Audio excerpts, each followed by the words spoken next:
Olá, eu me chamo Ana Carolina. Essa apresentação é referente ao artigo publicado pela revista Nona Arte, do Observatório de Quadrinhos da USP. O título do artigo é Quadrinhos Autobiográficos Brasileiros Evoluem nas Sarjetas do Mercado Editorial. Atualmente eu sou doutoranda do Programa de Artes Visuais da Escola de Belas Artes, na UFRJ, mas esse artigo é referente à minha pesquisa de mestrado no Programa de Pós-Graduação em Mídias Criativas da Escola de Comunicação também da UFRJ. Durante o mestrado fiz uma pesquisa sobre quadrinhos autobiográficos. O mestrado era um mestrado profissional, então ele tinha tanto a pesquisa teórica, a minha dissertação, como também a produção de um objeto, de um produto final. Esse produto final foi o primeiro capítulo do meu quadrinho, Purgatório, a Cozinha Fica Aqui. Esse quadrinho é uma HQ autobiográfica, em que eu narro uma parte da minha vida em que eu fui cozinheira em alguns restaurantes daqui do Rio de Janeiro, inclusive um restaurante com uma estrela do Guia Michelin. E nesse quadrinho, eu também falo sobre, de uma forma metafórica, em que eu crio um universo paralelo chamado Purgatório, para falar justamente desse não lugar que as pessoas racializadas enfrentam aqui no Brasil. Um ponto de partida para criar essa história foi a minha condição de mulher negra, né, no Brasil, e por ser uma mulher racializada, eu enfrentei e ainda enfrento diversas questões do racismo estrutural. O primeiro capítulo desse quadrinho, ele pode ser acessado no meu site, que é anacarolinilustra.com.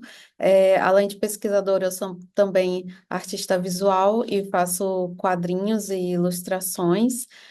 Pelo meu Instagram, que é Ana Carolina Ilustra, dá para acessar o link na bio e ver o primeiro capítulo dessa obra, como também dá para acessar a minha dissertação, e na dissertação também consta o primeiro capítulo, dessa obra e também minha dissertação completa.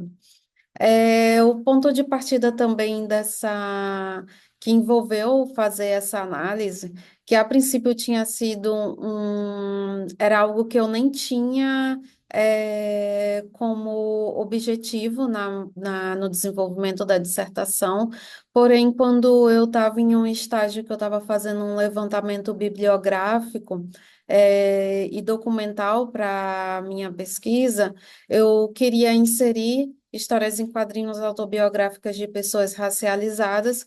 Porém, quando eu fui fazer pesquisa de campo em livrarias, eu tive uma dificuldade muito grande de encontrar essas obras produzidas por artistas nacionais. Então, quando eu notei que existia essa lacuna muito grande, e na minha dissertação eu já estava discutindo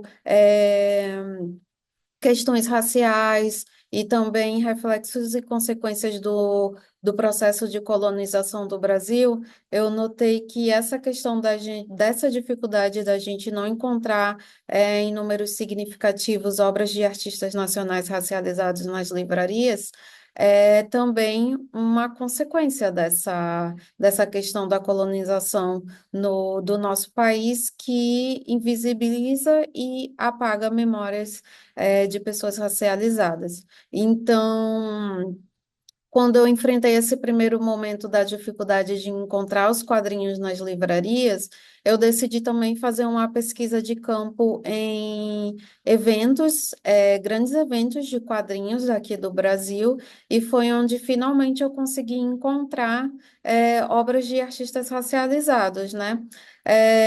Então, eu notei que muitos desses artistas, eles têm uma dificuldade, sim, de acessar as editoras. Muitas vezes as editoras não estão interessadas nas narrativas deles e também não apostam nos novos talentos. Então, muitos deles estão se autopublicando, e às vezes essas obras não chegam o mercado mais amplo, né? Não chegam às livrarias, na livraria mais perto do consumidor, às vezes esses produtos de fato não chegam. Para fazer esse levantamento, eu primeiro acessei o catálogo de quadrinhos da Quadrinhos da CIA, que é o selo editorial de quadrinhos da Companhia das Letras. Em janeiro de 2024, essa editora tinha 151 quadrinhos no seu catálogo. Então, a partir dessas 151 obras, eu fiz a heteroidentificação dos artistas e também fiz também a análise de gênero de quem produz as obras. Eu acessei cada imagem de cada artista dessas 151 obras, para, enfim, chegar a esses números que eu vou mostrar agora para vocês. É, das obras da Quadrinhos da CIA, eu notei que 82,5% foram produzidas por homens, enquanto 17,5% foram produzidas por mulheres. A gente já nota uma desigualdade de gênero na produção das obras muito grandes. E de todos esses quadrinhos publicados pelas editoras, 61,5% são obras estrangeiras, enquanto 38,5% são obras nacionais. Essa disparidade também na produção das obras das estrangeiras prevalecerem nas prateleiras dessas editoras é que também envolve a questão da colonização, também de dar mais valor àquilo que vem de fora do que de fato o que é produzido no nosso ambiente, né? No nosso país. É, depois dessa questão da diferença também da produção das obras entre as obras estrangeiras e as nacionais, eu analisei que no grupo de obras estrangeiras, 80,4% das obras eram produzidas por homens, enquanto 19,6% eram produzidas por mulheres. E dentro dessas obras estrangeiras, 50% eram de origem europeia, enquanto 46,5% eram obras de origem norte-americanas.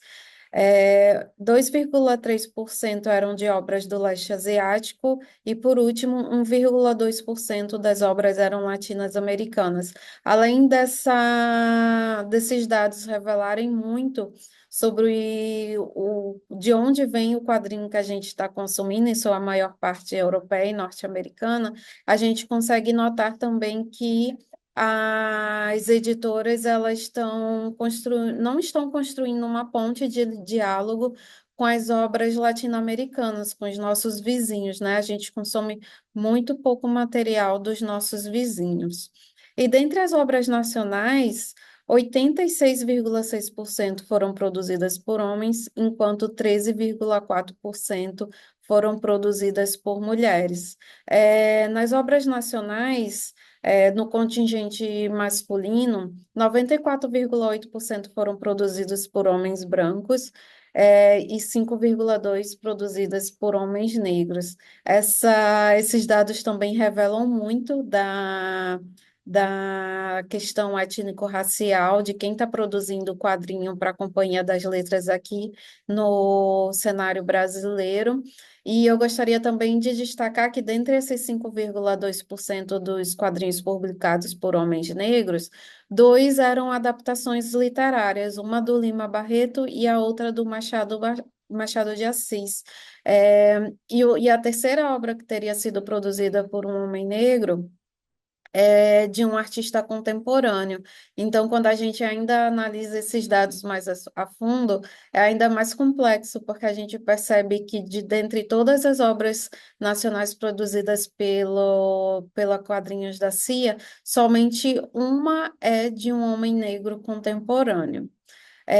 E um dado também ainda muito chocante é que, dentre as obras nacionais, 100% foram produzidas por mulheres brancas. Então, a gente consegue deduzir que a editora ela não está legitimando narrativas de mulheres que não sejam mulheres brancas.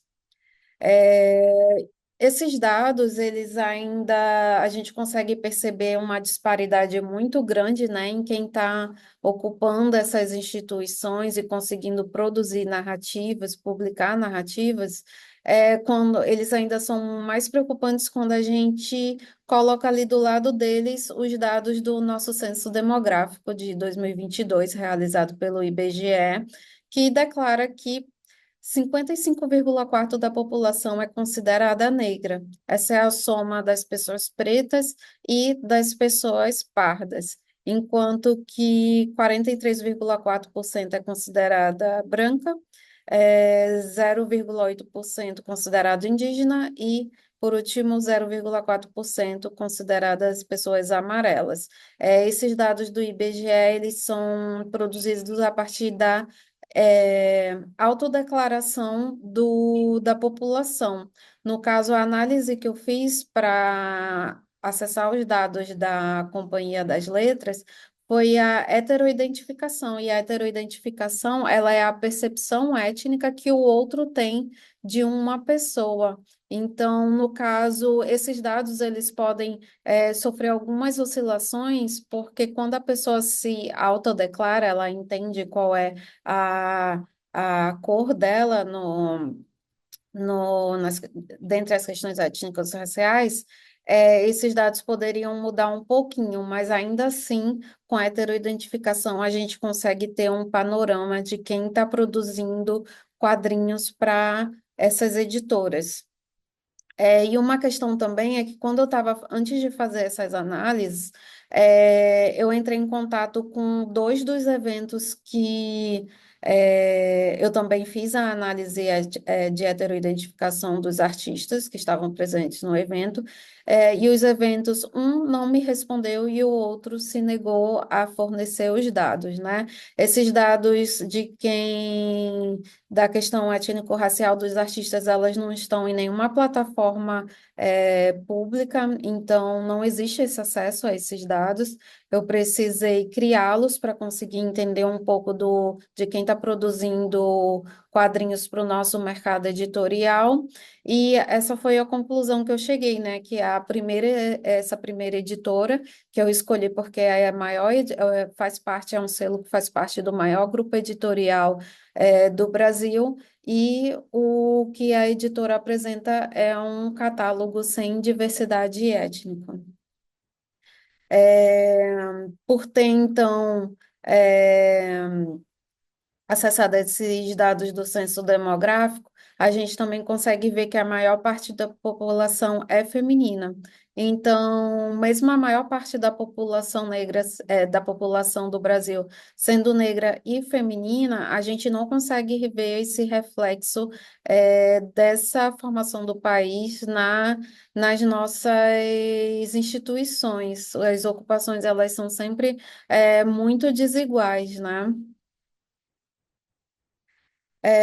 Uma das questões também que vale ressaltar para esse cenário é que o Brasil ele tem uma construção de formação de país, tem uma formação de país, na verdade, em que as nossas instituições elas foram ocupadas de uma forma muito desigual por ter ali no pós-colonização ter passado por um processo de ocupação das instituições, em que quem colonizou o país foi quem conseguiu ocupar as instituições, foram os beneficiados, né? E esse grupo seriam o das pessoas brancas.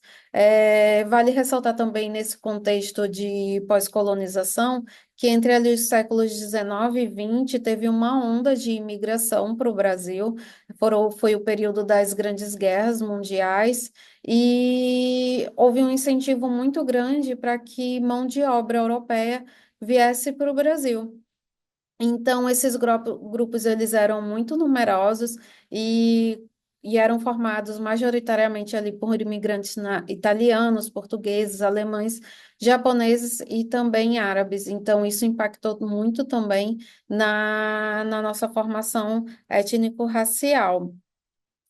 Para contextualizar essa questão étnico-racial e as desigualdades que a gente tem no Brasil, de ocupação dos espaços, eu trago o Carlos Rosenberg, que é um sociólogo. Ele escreveu um livro intitulado Discriminação e Desigualdades Raciais no Brasil. A obra foi publicada em 79, e para o sociólogo, o capitalismo, o escravismo e o racismo, através de uma relação complexa, estão relacionados ao processo de expansão internacional europeia e também à ascensão da burguesia ao poder.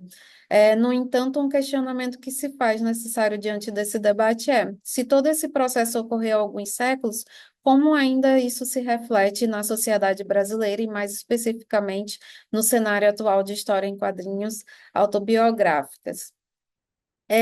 Para o sociólogo, a raça, como atributo socialmente elaborado, está relacionada principalmente ao aspecto subordinado da reprodução das classes sociais, isto é, a reprodução e a distribuição dos agentes. Portanto, as minorias raciais não estão fora da estrutura de classes das sociedades multirraciais, em que as relações de produção capitalistas ou outras relações de produção, no caso, são as dominantes. Outro sim, o racismo como articulação ideológica incorporada em e realizada através de um conjunto de práticas materiais de discriminação é o determinante primário da posição dos não brancos dentro das relações de produção e distribuição. Como se verá, se o racismo, bem como o sexismo, torna-se parte da estrutura objetiva das relações ideológicas e políticas do capitalismo. Então, a reprodução de uma divisão racial ou sexual do trabalho pode ser explicada sem apelar para preconceito e elementos subjetivos. Então, na nossa contemporaneidade, a gente vê essas desigualdades na ocupação desses espaços, porque a construção das nossas instituições tinham como pilar essas questões ideológicas. Então, o racismo e o sexismo, eles são as causas da gente não estar encontrando, não ver uma ocupação igualitária das nossas instituições. Então, o mercado editorial, ele não está longe disso tudo, né? Ele vai refletir ainda essas consequências da colonização do nosso país. Para ilustrar também essa pesquisa, eu acessei o catálogo da Veneta. A Veneta é uma editora que tem como missão produzir obras mais progressistas, né? Eles estão ali com um olhar de fato que querem incluir obras mais diversificadas em seu catálogo. A gente consegue ver um reflexo disso, a gente consegue ver esse cenário mais promissor nessa editora, porém, a a editora ainda reproduz muitos padrões do sistema capitalista. Por conta disso, dentro do contingente de quadrinhos, das 141 obras do catálogo da editora, 61% são obras estrangeiras, enquanto 39% são obras nacionais. Dentre as obras estrangeiras, publicadas pela editora, quase 90% foi produzida por homens, enquanto 10,5% produzidas por mulheres. Dentre as obras estrangeiras também, 42,8% são europeias, ou seja, a maioria. Em segundo lugar, a gente tem as obras norte-americanas, que estão aí com 35,1% das publicações da editora, enquanto que 10,5% são obras produzidas por artistas do leste asiático, 7% por obras latinas, aqui da obras latino-americanas, e, por fim, 4,6% são obras produzidas artistas da Oceania. A gente já consegue ver uma conexão maior com as obras latinas a partir desses dados, uma tentativa de aproximação, né, com quem está produzindo obra aqui na América Latina. E dentre as obras nacionais, 83,1% foram produzidas por homens, enquanto quase 17% produzidas por mulheres. Ainda tem uma disparidade muito grande sobre a questão do gênero. No grupo feminino, a gente consegue ver que quase 73% foram obras produzidas por mulheres brancas, 18,2% produzidos por mulheres negras e 9,1% por mulheres amarelas. A gente já consegue ver que na Veneta tem uma diversidade maior no grupo feminino, né, de quem está produzindo obra na Veneta. E dentro do recorte do gênero masculino, 79,6% das obras foram produzidas por homens brancos, enquanto 20,4% produzida por homens negros. É, Depois de anos de política recessiva, as editoras nacionais se programaram para evitar riscos. E de acordo com Rogério de Campos, que é inclusive o atual editor da Veneta, um dos maiores riscos envolve a publicação de obras de jovens artistas nacionais.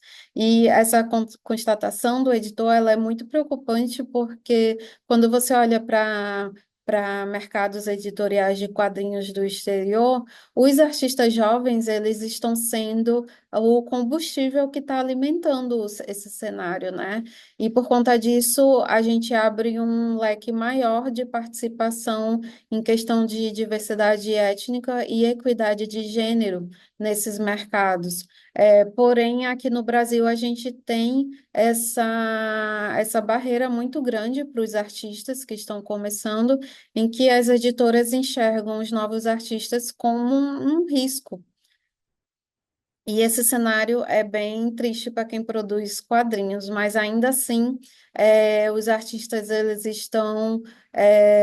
têm uma sede muito grande por publicar suas obras e ainda assim eles conseguem contornar esse cenário muito complexo.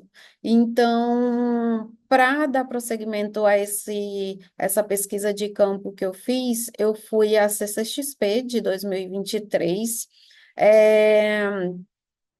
Nesse contexto dos festivais e dos eventos de quadrinho, eles são extremamente importantes para quem produz quadrinhos, mas a gente não pode deixar de lutar para que as editoras abram mais espaços nos seus catálogos para artistas mais diversos e também uma presença maior das artistas femininas, porque as editoras, elas são as instituições e é necessário que essas instituições, elas validem também a narrativa de pessoas racializadas. Senão, a gente vai continuar aí perpetuando um sistema que é completamente violento com pessoas racializadas aqui no Brasil. Então, na CCXP, a gente tinha 484 artistas no Arts Valley, que é a área em que o evento direcionou para os artistas nacionais venderem suas obras. E nesse cenário a gente tinha 270 quadrinhos disponíveis para venda. Dessa produção de obras, 60 quase 61% foram produzidas por homens, enquanto 39,1% foram produzidas por mulheres. A gente já consegue ver uma equidade aí maior na questão de gênero.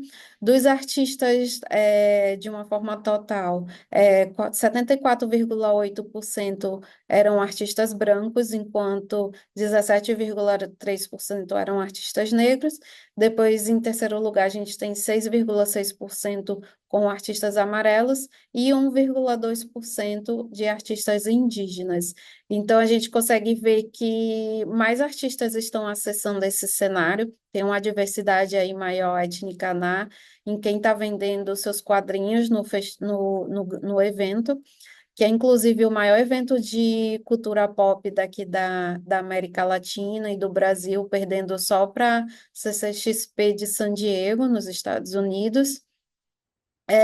A gente consegue ver uma maior presença de artistas negros e também um dado que não apareceu em nenhuma das duas editoras, que é a produção de quadrinhos por artistas indígenas. Esses artistas, eles existem e eles estão presentes na CCXP. O segundo evento também que eu fiz a pesquisa foi a FIC de 2022.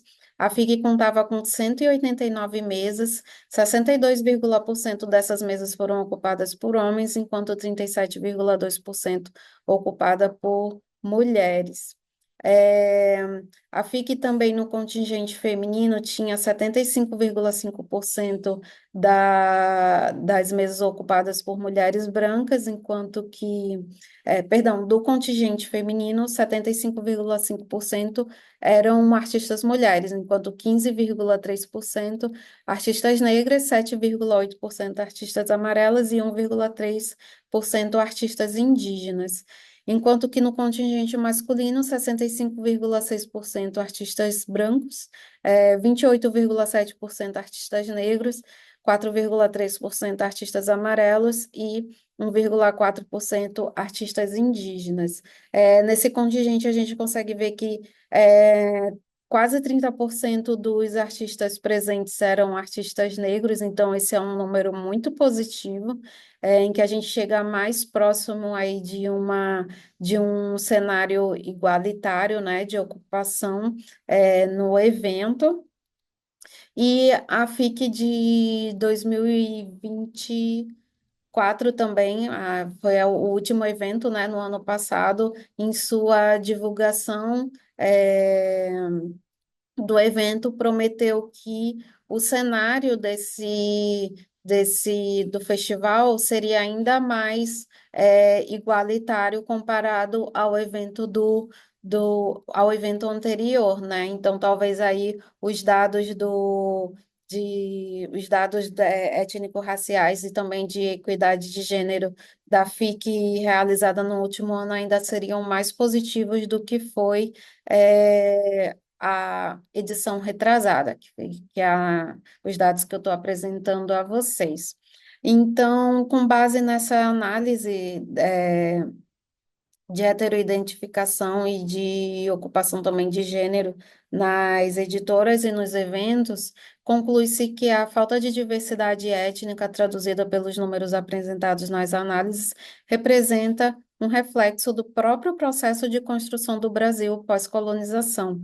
Além disso, esses números tendem a sinalizar que um selo editorial de liderança do país não estaria fomentando a produção nacional de quadrinhos aqui no Brasil. E também, da mesma forma, que não estaria contribuindo para a construção de pontes de aproximação e diálogo com demais autores de países latino-americanos. Ainda pode-se deduzir que os esforços editoriais têm priorizado a publicação de obras estrangeiras já consolidadas e ovacionadas no cenário internacional. Diante desse cenário também se percebeu que a autopublicação, o acesso a eventos de quadrinhos e as novas, porém pequenas editoras brasileiras representam brechas pequenas, né? Mas também ambientes possíveis de evolução dessa mídia no contexto nacional, no pós-ditadura militar. Esse período da ditadura, ele praticamente extinguiu todos os quadrinhos autorais do Brasil. Então, de lá para cá, de lá do fim da ditadura para cá, a gente está praticamente reerguendo esse mercado editorial e essa produção nacional praticamente da estaca zero, né? Por fim, essas foram as referências que eu usei para fazer essa apresentação e também estão no artigo. E muito obrigada.